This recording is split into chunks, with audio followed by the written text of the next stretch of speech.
Hei og velkommen til kveldens sending av programmet Frisk sviskefisk og andre fiskeretter. Jeg står her med Wilter Walter, sjefskokk på Walters Vilt og fiskedisk. Og Wilter Walter, hva skal du lage for oss i dag? Er du pinadø skakkjørskjæring? Ser ut som jeg kan lage mat uten armer. Nei, men hvordan har du tenkt å gjennomføre dette da? Stekk 2 fingre i munnen min. Ja, stekk dem i munnen min nå.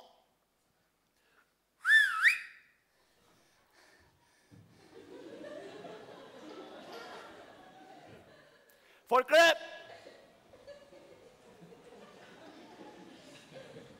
Hatt!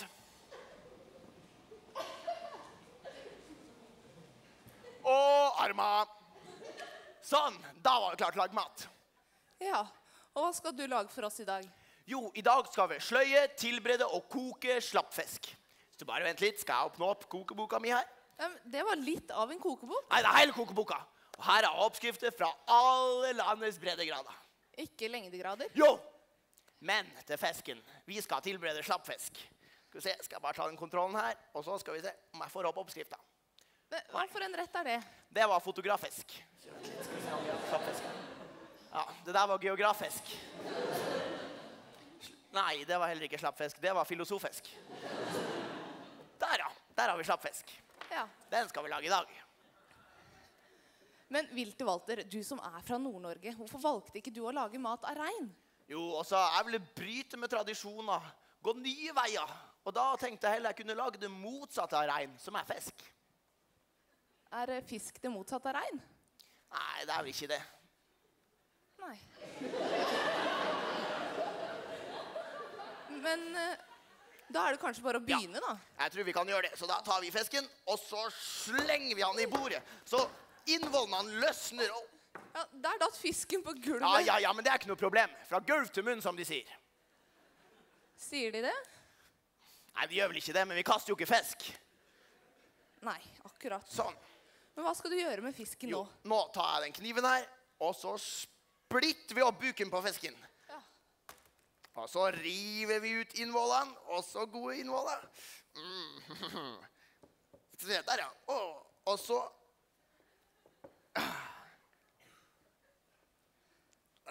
Der ja. Ja, hva er det for noe? Jo, det her er luctus vitae. Det er latin for... Det er latin. Ja. Skal du bruke den? Om jeg skal bruke den, selvfølgelig skal jeg bruke den. Jeg må jo smake om fisken er klar til steiking. Ja, ta en smak. Den var jævla god. Nei, takk. Mer på meg. Sånn, fisken er klar til steiking. Ja, akkurat.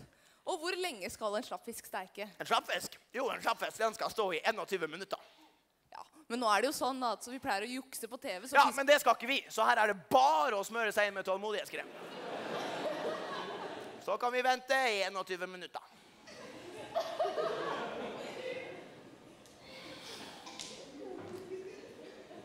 Poi.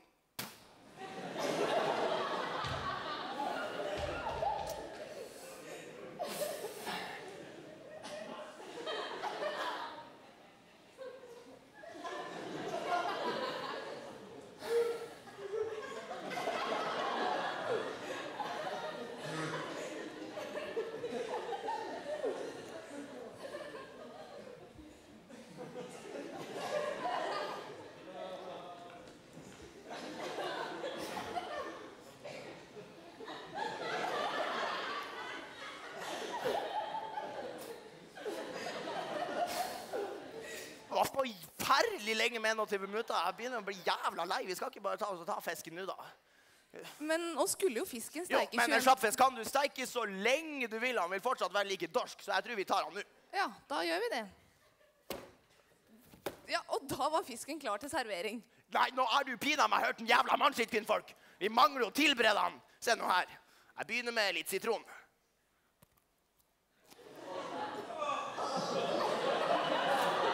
Her skal det renne saft fra både munn og fjes. Og så tar vi en liten kladd med gulrøtter.